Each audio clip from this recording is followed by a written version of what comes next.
Good evening, and welcome to Storytime with Stephanie. I'm your host, Stephanie Outen, and Storytime with Stephanie is a segment of the Writer's Anointing podcast where we share tools, tips, and tricks to help you release your writer's anointing so that you can write the book the world has been waiting for you to share. And tonight, I'm so excited to have with me our next guest on season 3, which is Annette Bentley Smith. Annette Bentley Smith is a Georgia born children's book author of fictitious, realistic books for children ages 6 through 12. She's the wife of a jack of all trades, the mother of 2 young adults, and the grandmother of a beautiful and bright 10-year-old little girl. Her granddoll, which she'll explain as we talk to her, Melody Rain, is now her latest and greatest inspiration for her stories.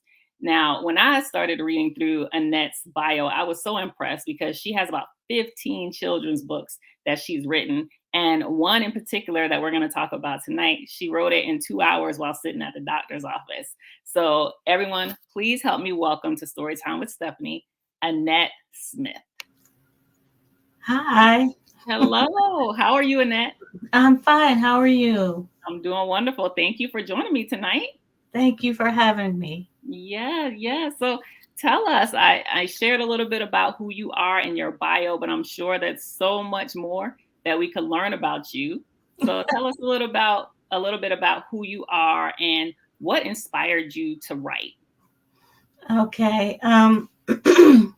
Like you said, I'm Annette Bentley Smith. I've been married for 34 years to my wonderful husband, Danny. We have 2 boys.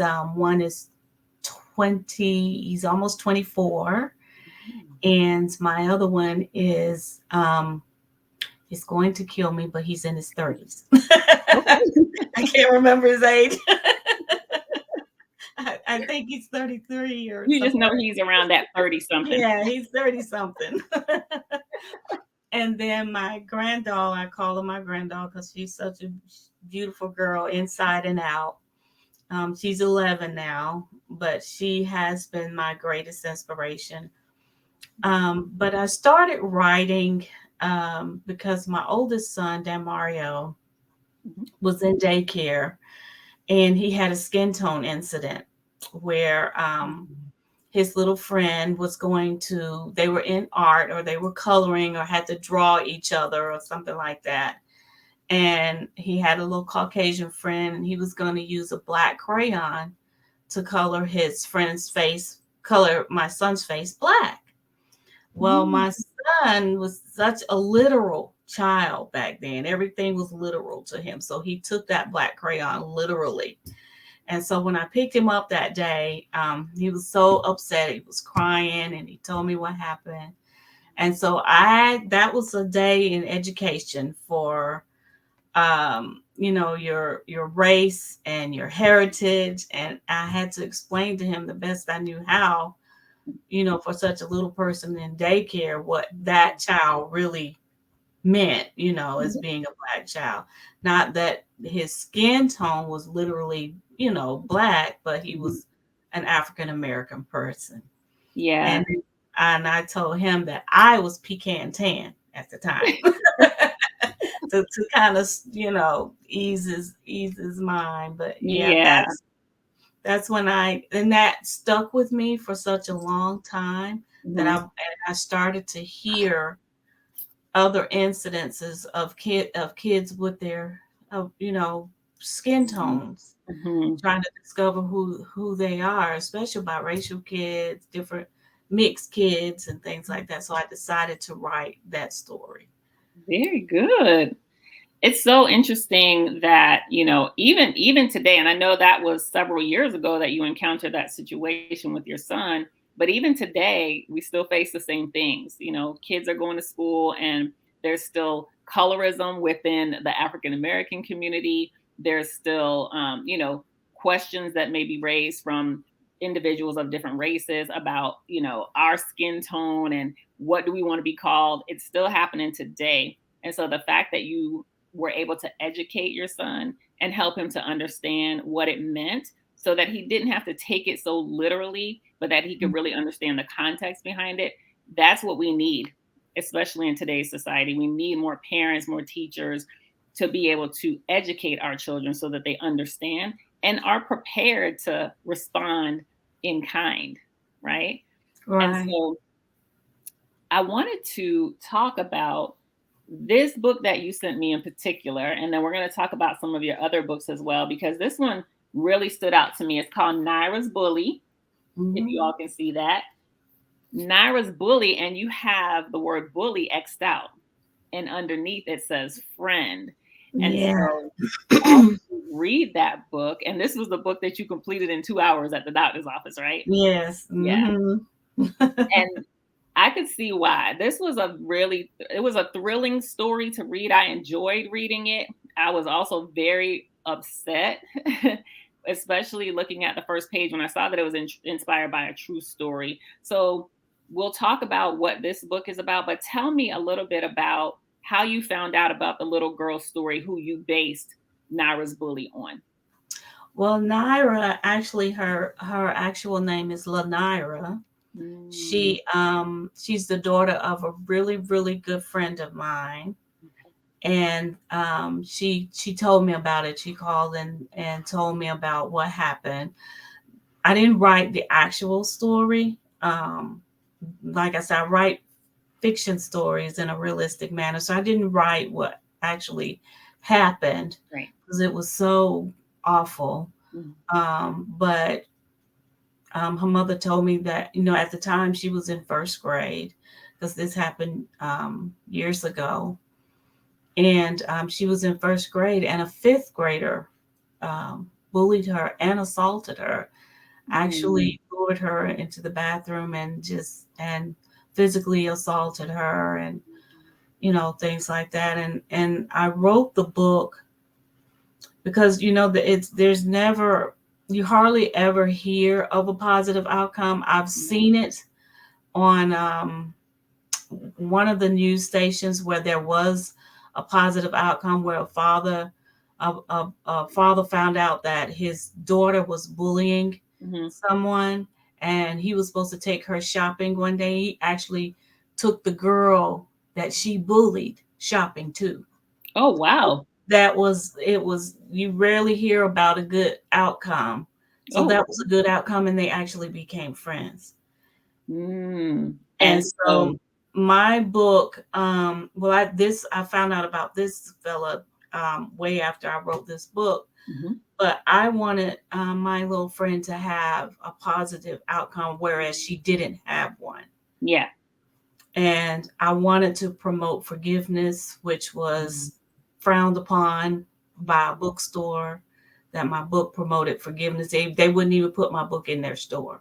Are you He serious? literally told me that it promoted forgiveness, and he didn't want to put that in his store. I cried. I booed like a baby when he said that, and it made me feel self-conscious about my book and whether Mm, I wrote it in the right manner. yeah, But and like you said, I have bully X'd out because once you read it, you'll see what I did yeah, to turn her into a friend. I mean, the bully in the book didn't get off the hook, mhm, but I led it in a way that you know sh- the bully could get help and yeah, learn about forgiveness, and she wanted that forgiveness from Nyrah. yeah.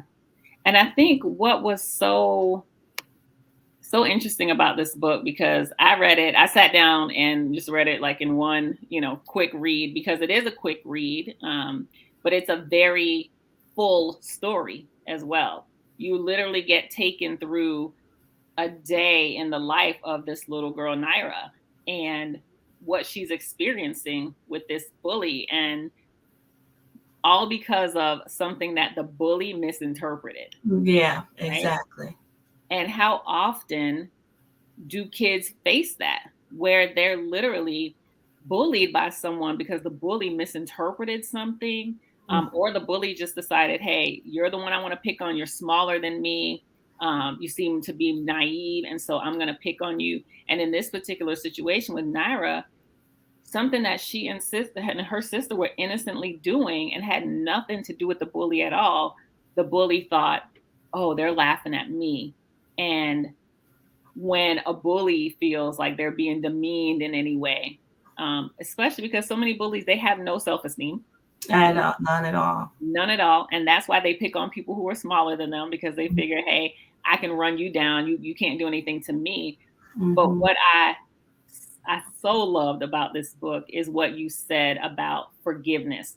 And it wasn't just like an overnight thing. It was a journey to forgiveness, but you see forgiveness happen in such a unique way in this book. And it made me feel good. And I wanted, parents and everyone who's going to listen to this on the replay or on the podcast, I want parents to be able to read this book, read it with their kids, and help them to understand that regardless of the circumstances. And Nyrah, she went through something so terrible, similar to what you described your friend's daughter went through. What she went through was awful. And I wanted to Yeah, cry, when I yeah, was reading it. But to know that she was able to come out on the other side and to forgive, really is what parents need to be able to help their kids to see. And not every bully is going to receive it. Not no, not at all. Because the bully has to also be in a space to receive the forgiveness, Exactly. right? You, And there's so many times where we see bullies they don't want to receive the forgiveness, because being able to receive the forgiveness puts them in a space of feeling like, oh, I'm soft and you're I right, can't bully anyone else, right? right, right. And so let me ask you, without getting like too personal, in your friend's daughter, Lanira, in her story, kind of how is she doing today? Because I know you said this happened quite a while ago, but bullying and being harmed by, individuals that are considered peers and in your school system, it can weigh on you for a lifetime. How is she doing today as far as the experiences that she had years ago? We don't talk about it much. I know she went a long time because because she ended up with scars, and you see those scars. Yeah. It's a reminder of what happened. Um, she's doing okay, I would Mhm. say, not 100%. I don't think it bothers her as much today as it did, years ago. Yeah. But I'm pretty sure it's in the back of her mind. Because I'm 54, Mhm. and I still remembered when I was bullied Wow. as a young girl. So I think it stays with you. Yeah. I'm pretty sure it's going to stay with her, but I don't think it's bothering her to the point where, she can't really have a life. Right. Okay. Did anything happen to the bully? Were they able to catch the bully? Yeah, they got her. I don't know what happened to her in the end. Mhm. The parents don't know. I know she was pulled. They had to go from school. They had to Mm. go to court about it, but whatever the end results were, it was kept. I don't know personally what happened. I try not to ask, but um yeah, but I don't really know what happened to her in the Okay. end. Okay. Well, let's switch a little bit to something a little more positive before we start talking about some of your other books. What got you to the place of saying, I want to write children's books? And what was that inspiration? What was that thing that kind of got you so deep down in your soul that you said, yeah, this is something that I want to do, and I want to do it for as long as I possibly can?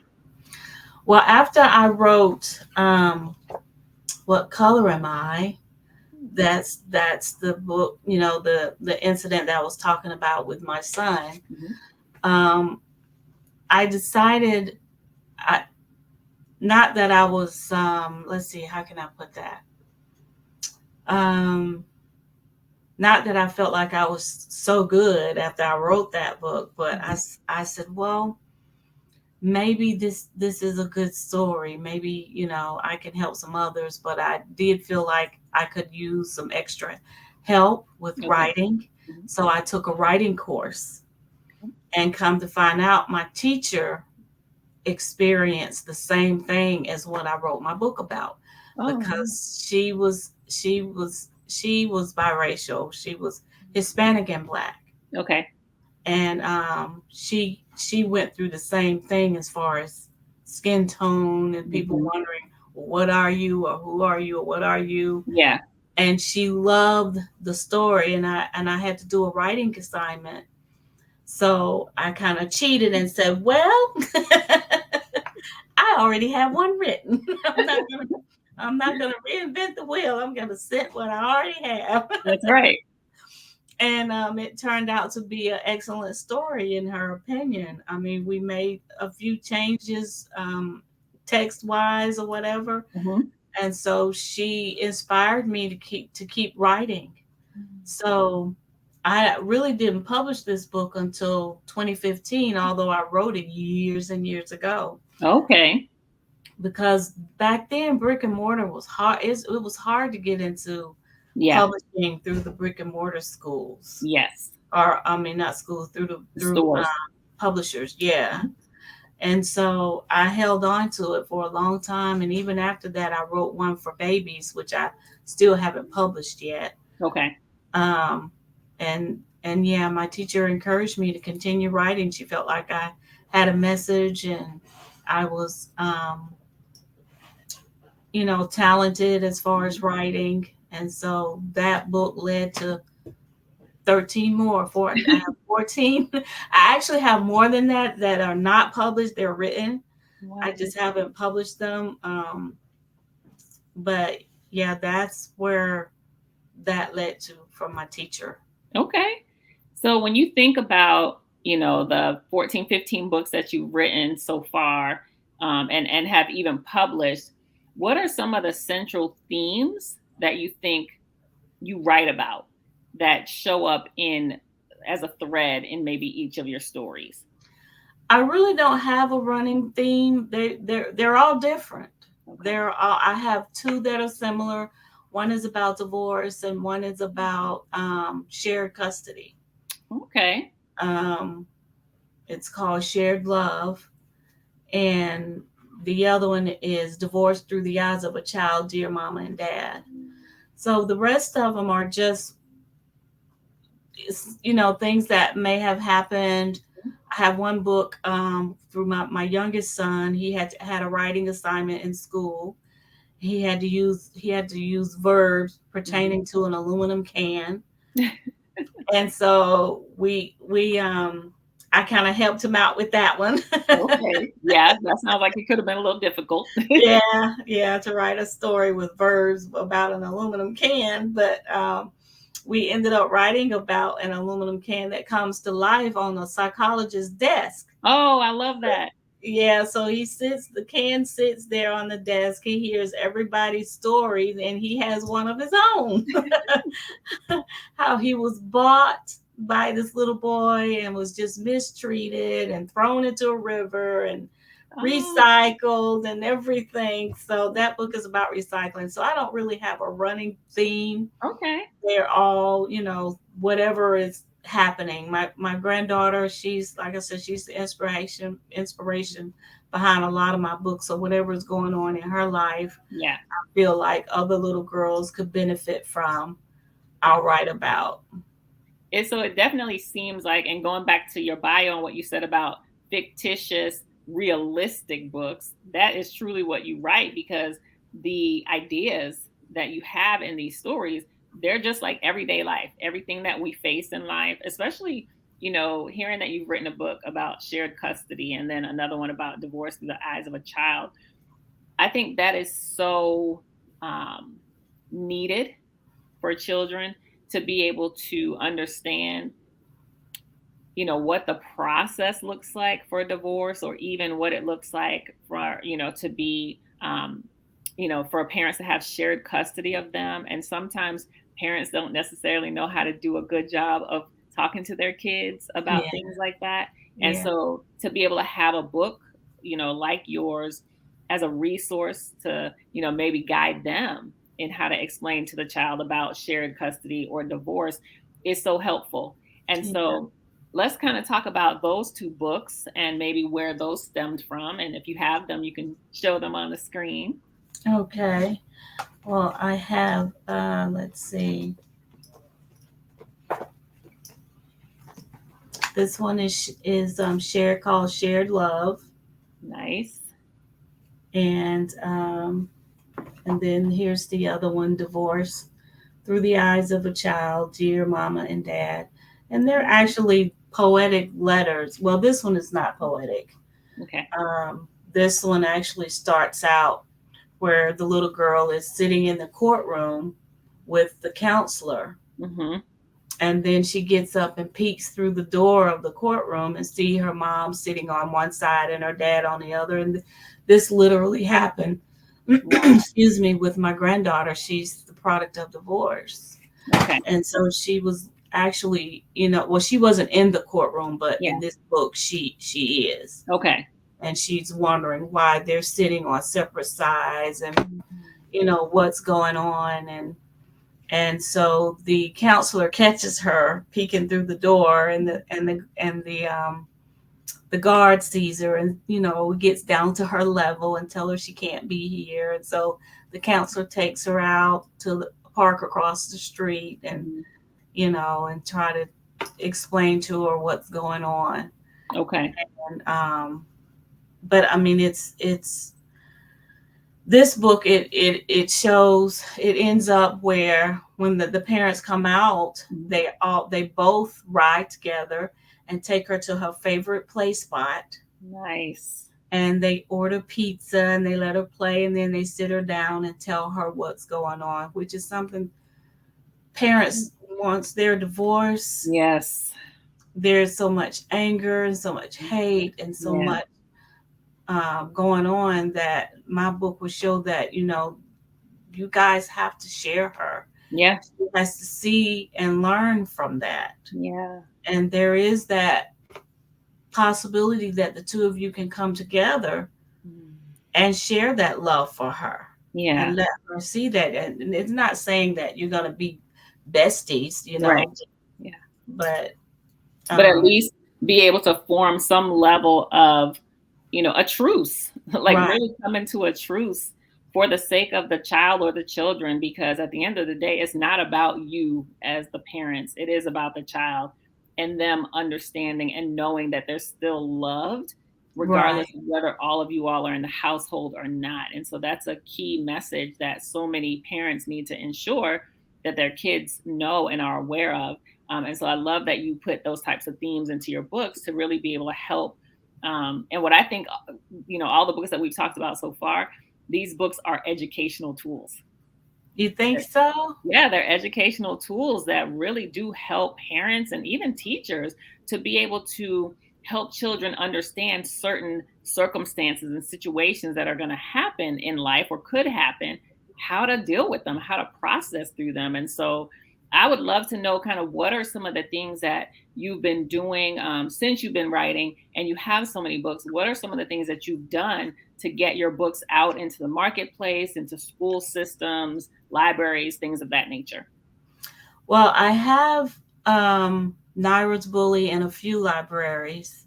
Okay, At the illustrator of my book actually helped me get them into the libraries in Michigan where he is, good. and I actually approached my library and showed them the book, and they put it in their system. And I just basically would just email different schools, let them know who I am, Okay. send them the cover of my book.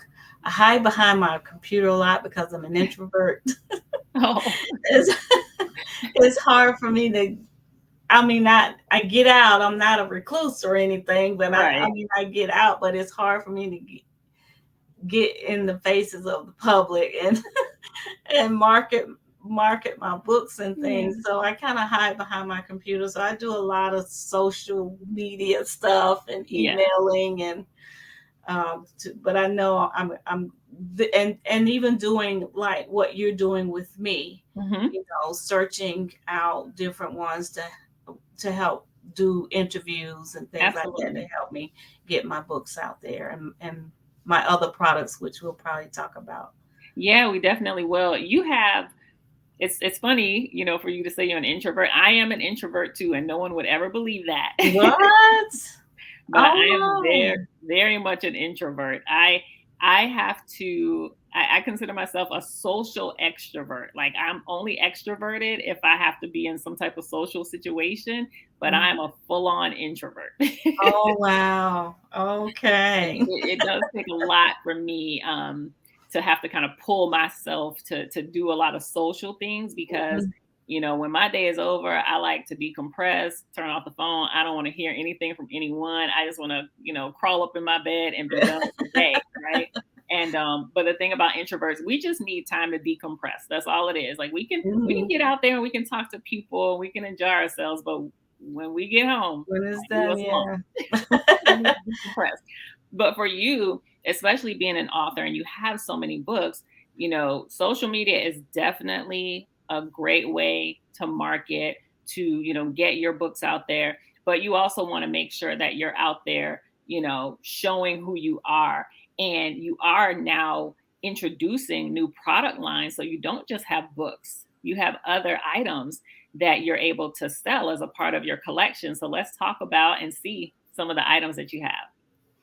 Well, first I'll save I won't say the best for last, but since we're talking about Nyrah's Bully, Mhm. I actually have bed sheets Oh, nice. and it has the entire bullying book printed on it. This Yeah. this this whole book is printed on This the entire book is printed on it. I should have had the sheet wow. out. I have it out. It's in my dining room. Um, I'll try and describe how it is, but it took 3 sheets. It took three. I have the fitted sheet. Uh-huh. The fitted sheet has the cover on it all over it. Nice. And then the top sheet, which comes in the pack of you get your 2-piece sheet and your two Yes. pillowcases. I have 2 pillowcases, but they took a second sheet and they cut it into 8.5 by 8.5 flaps, right? And Wow. it's sewn together on top of another bed sheet with I use zippers, Velcro, and snaps for little children to learn eye-hand Oh, coordination. yes. So the text is printed on top of that flap. Mhm. You unzip it, unsnap it, or open the Velcro, and the illustration is underneath. Oh, I love So that. it's like turning a page. Yeah. I Um, love that. and then I have word search game on there. Okay. I have a typing keyboard so that kids can pretend to type their own stories. And I have this big open book with 8 questions pertaining to the story. And all of this is on the bed All set? of this is on a twin size bed sheet.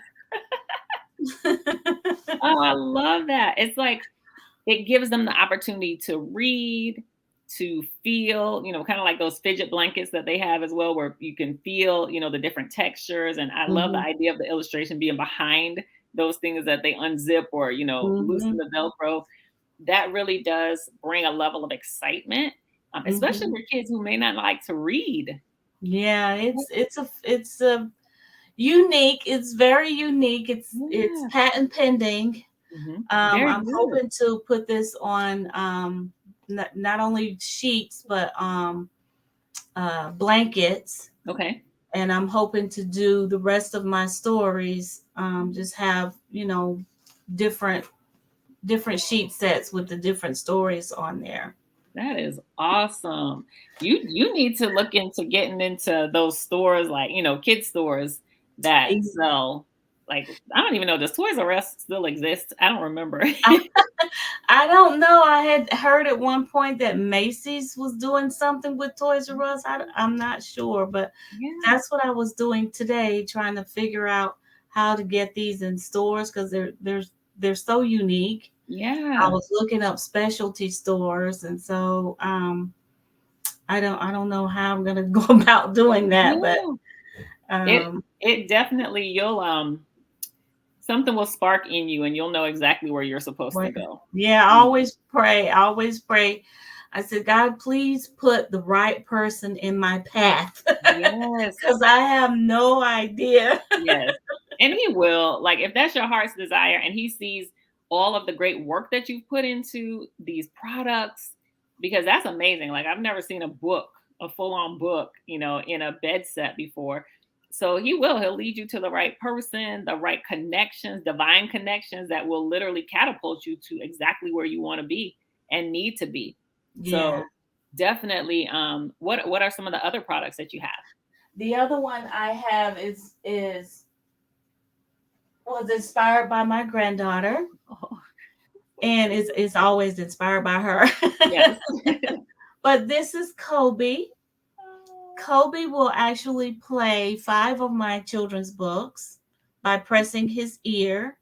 Wow. And We need to hear it, Annette. We need to uh, hear it. okay, let me turn him on. Let me see if he's on. Even just a little bit. Okay. So you press his foot down here and it'll Okay. come on. Let me. So for those who are listening on the podcast, she's pressing the bottom of the koala's paw, and that's Mm-hmm. where you start to hear a little music playing, and then also the story is Yeah. being shared. You can pause it and then press the ear. Bentley's Forever Home by Annette Smith. And on his hand, you can raise the volume. Hi, my name is Bentley. I'm a male Siberian Husky dog. I'm a rescue helper. And you can click again and it'll skip to the next story. Braces and smiles for Mei Lee and her monkey buddies. Sam and Mel, a horse story.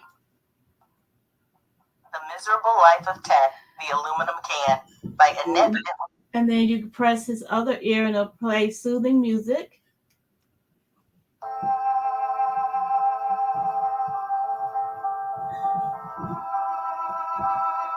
So they can go to sleep with that. Yeah. Yeah. This is amazing. Like, this to me is beyond creativity. Right? This is beyond creativity because most of the time, I'm an author as well, but I have never come up with such creative, I guess, products to go along with my books, right? But I Yeah. think I don't write for children, but because you write for children, you're catering to that market, and you know that kids love toys, they love stuffed animals and things of that nature. So being able to have those types of products that can accompany your books, I mean, you have a gold mine in front of you, Annette, and like, I definitely see you, as much as you're introverted, getting out there and going to some of those bigger vending opportunities where you can, have your whole display. Because when parents see that, especially when kids see it, they see the books and then they see all the accompanying items. They want everything. Well, and one unique thing about Kobe for the parents is they can download, like if let's say in the morning before work they want to read 3 or 4 stories, they can upload it to the computer, and then Kobe has a USB port on his foot. Wow. He has a USB port on his foot, and you can download the stories or songs, or if you want to leave them a special message, it'll with his right hand you can press it and it'll play your whatever you've recorded. Okay, that's amazing, and I can imagine that you've invested a lot financially into this. I have. Yes, and Yes, so ma'am. you have to get a return on your investment, right? We want Yes. people to support you. We want people to support not just the books, but all of the additional items. And so that's why I say it's so important for you to really get out there and for people to see you, because books, there are some books that can sell themselves. There are some toys, there are some products that can sell themselves, but often it's the person behind it. It's the person behind the book, it's the person behind the toys that, when we make that deeper connection with that person, we want to support everything that they do, right? Right. And Right. so me now having this opportunity to interview with you, and those that will watch on the replay and those that will listen on the podcast, they'll get to hear your voice, your spirit, what has brought you to this place of wanting to do this for kids. And they're going to latch on to that message, and they're going to want to support everything that you do. And so, my encouragement for you is to step out of your comfort zone of being behind the screen and really just step into this new territory where you will be able to dominate. Because I see you dominating in this children's book space because you have more to offer than just the books, right? And there are so many authors that do have accompanying products, but there is a literal message and story behind everything that you do, right? And so to be able to package that all together and put yourself out there, you are sitting on a gold mine. I did get out. I've gotten out twice to a vendor's event. I was Mhm. out Saturday. Okay. My husband was out with me. My granddaughter was with me, Yes. and so that helped me be comfortable. Yes. So I was able to do. I did well. I had to warm up a little bit Yeah. to my granddaughter would elbow me and hit me, and when she sees somebody coming, then she's like, "Okay, Nana, come Yes. on." Yeah. But the good thing is you have her. Like, she's your mascot. You could take her everywhere and Mhm. people are gonna like fall in love with her and then automatically want to know what she's attached to, which is Yeah, you, the books, and the products, right? right, right. So take her everywhere you go. Yeah, I love to tell the story behind the koala bear because when she was little, she was around 4 or 5 years old, and she says, "Nana, I wish you could read to me every night. Oh, I don't get to see her a lot because she's with her mom, and her dad gets her according to the courts." no. And so, when he has her, I see her, but it's not enough for her and it's not Yeah. enough for me. So at that time, she says, "Nana, I wish you could read to me every night." And through my teddy bears, she loves teddy bears. I'm a big kid at heart. I love my teddy bears too. I have about 100 of them. Oh, wow. And I told her, I said, well, maybe one day someone will create something so that you can hear my voice every night. Oh, And years took me 2 years to come up with Kobe, but wow. here he is. But you did it. And Yeah, now I she has did something it. where she can listen to Nana's voice every. Yeah, every night. I Yeah, love I it. wish I didn't read the stories. I Mhm. hired a voiceover to do it because I Uh, felt like I had such a southern tone. I don't like my voice. Oh, Annette, we need to break you out of all this stuff. So I hired a voiceover to do the stories, but I'm on the part where I can record and do where you can download it to Kobe. I Yeah. will put something special. I'll sing her a song because some people say I can sing. So That means you can sing. If some people say it, that means it's real. yeah, so I'm gonna find a special song for her and leave her a special message, something that she can listen to for a long time. Oh, I Yeah. love it. I love it. This is so wonderful, Annette. I just love what you're doing. I love the creative energy that you have.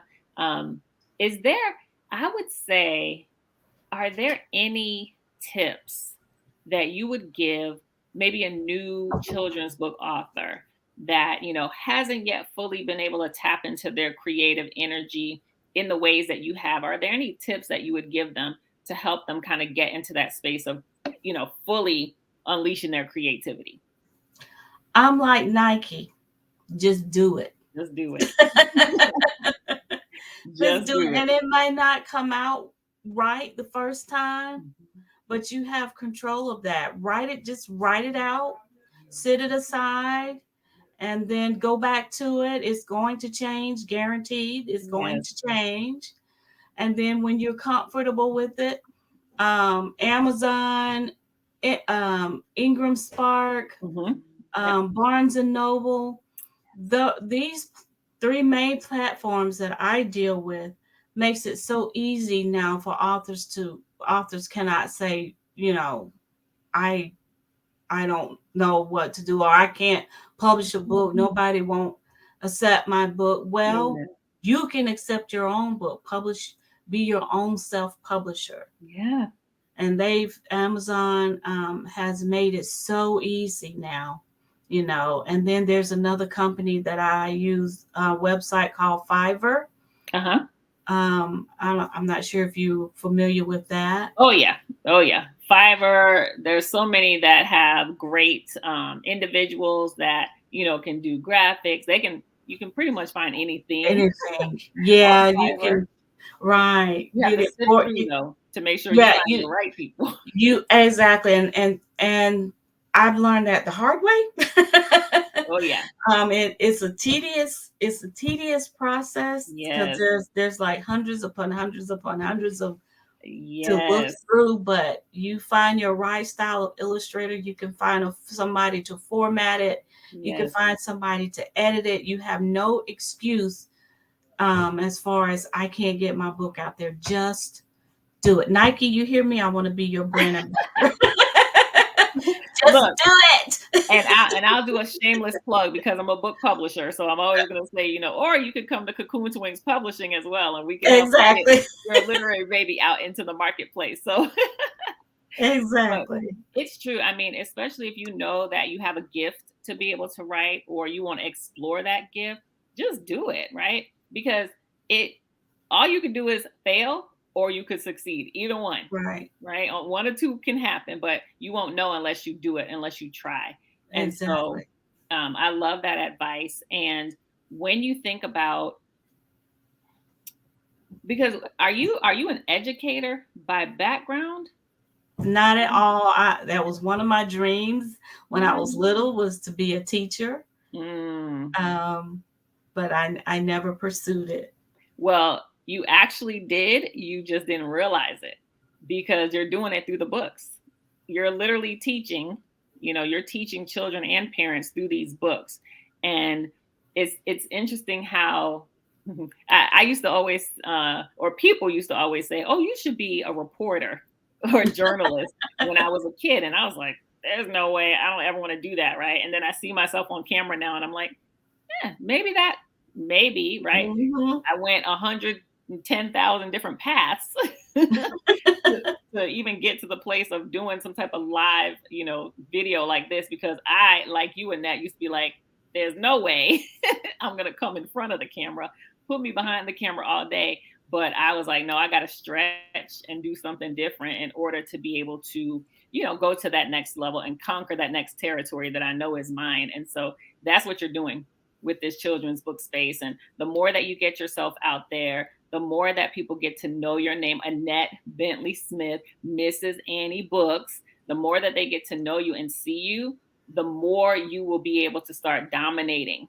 in your sphere of influence, that place where you and God said, it's mine, right? And so that I release that to you and I activate that in you, that you would be able to go out and now recognize that you are a teacher, that you are educating through your books. Your books are tools that school systems should be using, that library systems all over the world should have. Your books are tools to educate children and parents and families and teachers on these various themes that sometimes we just don't know how to share with our kids. And so I commend you and I applaud you for the great work that you're doing. And I'm just honored that you took the time to be a part of Storytime with Stephanie and share who you are, share, what you do and give, some advice to other creatives and other authors who want to be able to get their books out there because it's as easy as you make it for yourself, You're right? right. Exactly. And so, how can people find you? And I know we're going to have it running up on the screen as well, but you're pretty much on most social media platforms as Mrs. Annie Smith. What? Mrs. Annie Books. Mrs. Mrs. Annie Annie. Books, all Mhm. across social media, LinkedIn, Twitter, Facebook, Instagram, Facebook. Instagram. Hmm. Good. Okay. So for those of you listening on the replay or on the podcast, you can find her on all social media platforms at Mrs. Annie Books. For those of you who are watching, we have it scrolling across the screen. You can also visit my bio. Her book link is in my Linktree bio, so you can go right there. You can click on her book.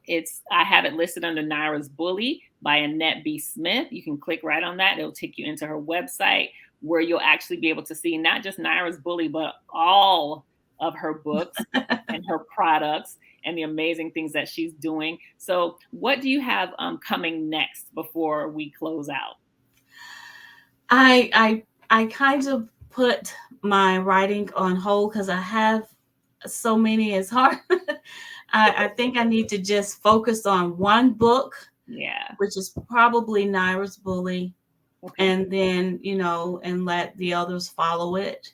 And then the sheets and the koala bear, I really need to get them out of my dining room. Yeah. Yeah.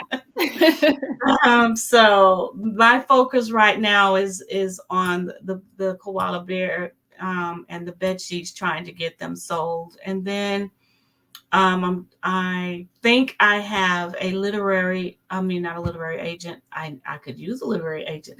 I think I have a company that's going to represent. They're going to license my products. I Yes. thought I wanted to do this on my own, but I took a business course and I said this is it's too much for me. I can't Yeah. be the accounting person. I can't be the this person and that person and Mm, that person that person that it takes to run a business. Is you cannot. too No, it's too overwhelming for me. Yeah. I know I kind of disappointed my business, the person that taught me the business course. She really put her all into it, to make so that I could, run my business myself. But I'd rather be like Oprah and be the CEO and just write checks. Yes, ma'am. I'm right there with you. That's why I have a team, because I don't like to do stuff all myself.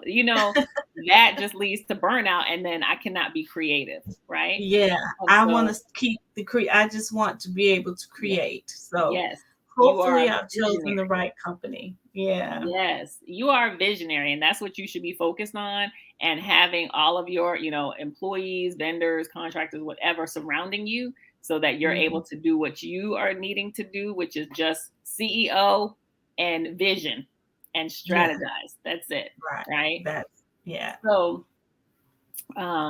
you said you have a licensing company that you're going to be working with to license your products. I think that is fantastic. You want to make sure that you're vetting, so that you're definitely choosing, the right company to support and represent you. And so I'll be keeping that in mind for you as well, because we're all authors supporting authors, we're women supporting women, and I want to make sure that I can do my part to help you in any way so that you can achieve the level of success that you desire. And Okay. so, any parting words before we close out tonight's show? No, I just hope everybody enjoyed the interview and enjoyed on the podcast. I hope I didn't get to show you all the books that I have, but if you go to my website, I'm pretty sure you will find something that your children will enjoy and that touches them. Perhaps they will see themselves in it. That's one of my goals. I want children to be able to see themselves in the book, and they'll appreciate it more. So Absolutely. I and just right. definitely think, just even in Nyrah's Bully, and being that that was the one book that I was able to read. I mean, as a young, I'm not a young woman now, but when Sure I you was, are. well, yes, I am. By age, people might say differently, but in spirit, I'm definitely young. But I could remember times too when I was a little girl, and I wasn't like picked on a lot, but I did get picked on, and I did have this one particular bully, and like you said, it leaves a lasting impression on you, right? I'm Hmm. so grateful that I didn't have to experience a major attack, like Nyrah or Nyrah did in real life. But I had my share of stuff happen, and it was very disturbing. But I'm Yeah. grateful for a mom who always covered and protected me, a grandmother when she was alive that always covered and protected me, and so just to know that, again, your books create a safe space. They create a safe space for parents and kids to be able to learn and understand how they can do some things differently, so that maybe we can create a world where kids don't have to be bullied. right? That they Right. know that forgiveness is an option, that they know that they can just talk about stuff instead of trying to fight with their fists. They fight with words, and have conversations. And Right. so, just from that one book and the others that you have, you are definitely creating an environment where we can see some real change happen in the lives of our children. So I want to say thank you, Annette Bentley Smith, Mrs. Thank Annie Books. you. This has been such a pleasure. I thank all of you who support Storytime with Stephanie season 3. We have a couple more authors that we'll be interviewing over the next few weeks. And so if you want to know more about what we have upcoming, join our mailing list at stephanieouten.com. We'd love to have you. Just join us for future opportunities. And again, visit my link tree in my bio, where you'll see all the previous authors and the upcoming authors, the books that they have out. You can click on their links directly from there so that you can go and purchase. Buy these books. That's why Storytime with Stephanie was created, to be able to give these authors a space to be able to share about their books and for you to be able to support them. And maybe the book may not be for you, but you know someone that the book is for. So I encourage you to buy. It doesn't, you can replace a Starbucks coffee and go buy someone's book, because that's the nature of this world. We are supposed to cycle and circle our money. We're supposed to support each other, and that's how money continues to flow. And so let's go out there and support every one of these authors. Thank you again, Annette. Thank you, everyone, for supporting Storytime with Stephanie. We will be back October the 10th with our next guest. So continue to follow me on social media, Instagram at Stephanie Outen, Facebook, Stephanie Outen, or Stephanie Outen Literary Doula, so that you can see who our next guests will be. And also, if you sign up on our mailing list at stephanieouten.com and you get our newsletter, you will know who is upcoming. So thank you so much for joining us tonight. Everybody have a wonderful night, and God bless. Bye-bye. Bye-bye. Thank you.